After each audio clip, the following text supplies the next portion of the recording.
నమస్తే పీపుల్, ఈ రోజు మనం ఒక క్విక్ డిఐవై చేసేసాం. Best out of the waste. ఇది మీ అందరికి ఎంత హెల్ప్ఫుల్ అయిందంటే మీరు అందరూ సేవ్ చేసి పెట్టుకుంటారు, ఆబ్వియస్ గా సేవ్ చేసి పెట్టుకుంటారు. ఒక ప్రాబ్లమ్ కి సొల్యూషన్ దొరికిందని అనుకోవచ్చు.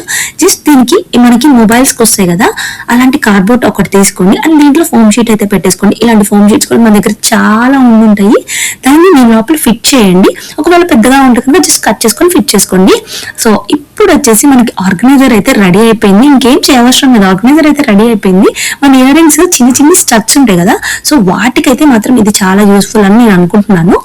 ఎందుకు అంటే మనకి ఆర్గనైజర్స్ ఉంటాయి కదా, అలాగే ఆర్గనైజర్స్ లో ఏంటంటే చిన్న చిన్న స్టడ్స్ పెట్టినప్పుడు ఆ మూలకి ఈ మూలకి అలా వెళ్ళిపోతూ ఉంటాయి. బట్ ఇదైతే మాత్రం ఇంటాక్ట్ అలానే ఉంది. ఇంతకీ best out of the waste ఎలా అనిపించిందో let me know in the comment section. ఇప్పుడు మీ అందరూ అనుకుంటారు కదా అనవసరంగా ఎన్నో పడేసామని చెప్పి, నేను కూడా అదే ఫీల్ అవుతున్నాను. బట్ దట్స్ ఓకే, ఇలాంటి పార్సెస్ మనకి వస్తూనే ఉంటాయి. సో ఈసారి అయితే సేవ్ చేసి పెట్టేసుకోండి. ఇట్లాగా ఆర్గనైజర్ అయితే మనమే ప్రిపేర్ చేసుకోండి. నేనైతే ఇలా మిర్రర్ దగ్గర పెట్టుకున్నాను, చాలా క్యూట్గా కనిపించింది కనిపించడానికి కూడా. సో అదనమాట ఈ వీడియో. చలో బై గైస్.